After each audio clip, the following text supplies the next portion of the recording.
Hi, welcome to Big Ted's Home and Garden. In this video I'm going to show you how I fitted an engineered wood floor in this lounge. Engineered wood flooring is very similar to laminate flooring. It's just got a few millimetres of real wood, which means you can sand it down and revarnish it if it gets damaged, whereas with laminate it's just a printed surface which you can't repair. The planks clip together in exactly the same way. This flooring came from Wicks. It's the Woodpecker American Light Oak 10mm engineered wood flooring. You can see here that each plank's also got a wooden base, but the core is made from MDF.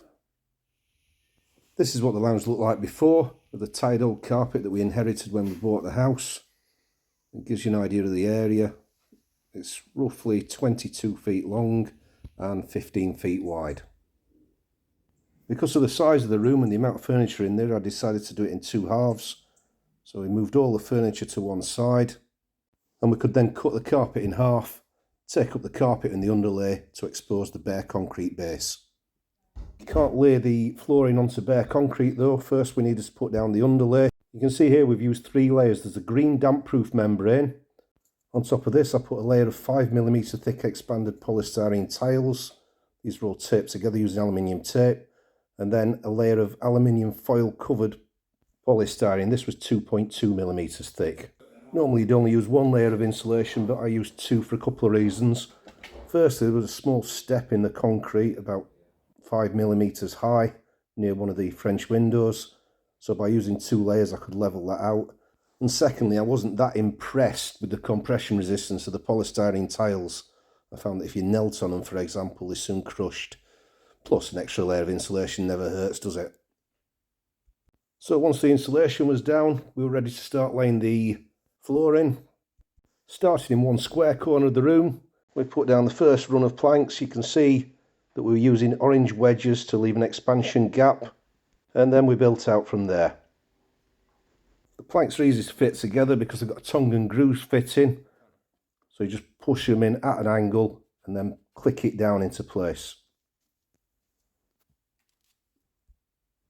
We actually found with this flooring it was easier to make up a full length of planks before fitting them into place. It wasn't as easy as I found with other laminates, for example. Having a second pair of hands helping you with this certainly makes it a lot easier. Once the planks were clipped into position, I then used a length of wood and a rubber mallet to tighten up the joints and eliminate any gaps. Don't be tempted to hit the planks directly with a mallet, otherwise you'll risk damaging the lip where the next layer fits in. To strengthen the floor and to avoid an unsightly line of joints running the width of the room, you also need to stagger the planks, as you can see here. This and the fact that your room is not going to be an exact multiple of the 1.2 metre plank length means that you're going to have to cut quite a few planks to length. Don't forget your expansion gap when you measure and mark it out. I allowed an expansion gap of 8mm. I found this little Ryobi cordless circular saw absolutely ideal for cutting the planks to length and also to width. I also found it better to cut with the top face up, which is unusual for laminate flooring. Normally they recommend that you have the top face facing down when you cut. For more complex cuts where you need to fix planks around corners or door frames, for example, you'll need to mark it out and then use a jigsaw. If you find this useful, by the way, don't forget to subscribe to Big Ted's Home and Garden. Just hit the button down in the bottom corner. Costs you nothing, but it makes a massive difference to small channels like mine. To fit the flooring around door frames, you've got 2 options. You can either cut off the bottom of the door frame and slide the flooring underneath, or you can make a template like this and cut it to shape so it fits around the door frame. But at some point as you approach the far wall, you won't be able to use a length of wood to knock the planks into place, so an S-shaped pull bar like this then becomes useful. Cut one end around the edge of the wooden flooring and then tap the other end with the rubber mallet to pull the plank towards you and tighten up the joints. So that's the first half of the room done. It was then a case of move everything across and repeat on the other side.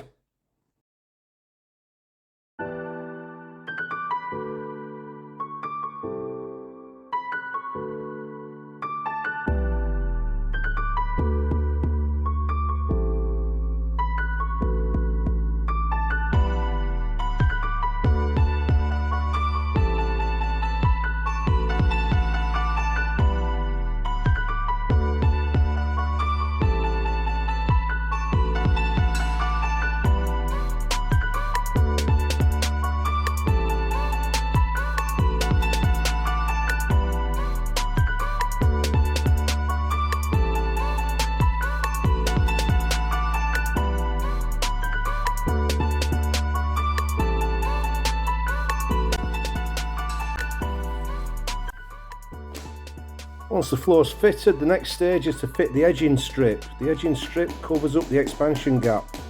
You can glue it into position, or you can do what I'm doing here, which is attaching it to the skirting board using panel pins.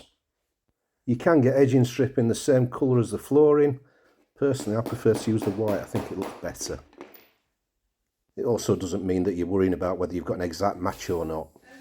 To fit the edging strip neatly into the corners, you'll need to use a mitre saw. It's a bit fiddly, but once it's done, it looks good. You can also get threshold bars to match your flooring. But if you're unlucky, you might find you have to take the door off and plane it to get it to shut properly.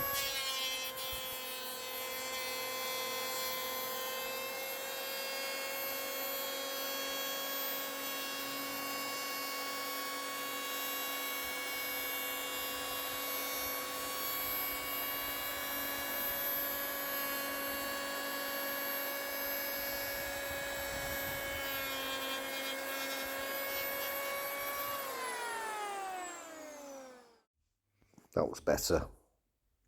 After clearing up and putting the furniture back in position, this is what it looks like. Looks a lot better, doesn't it? If you're interested, I'll put links to all the materials and equipment that I used in the description below. If you've got any questions, please leave a comment below. If you've enjoyed it, leave a thumbs up, and don't forget to subscribe to Big Ted's Home and Garden. We'll see you soon.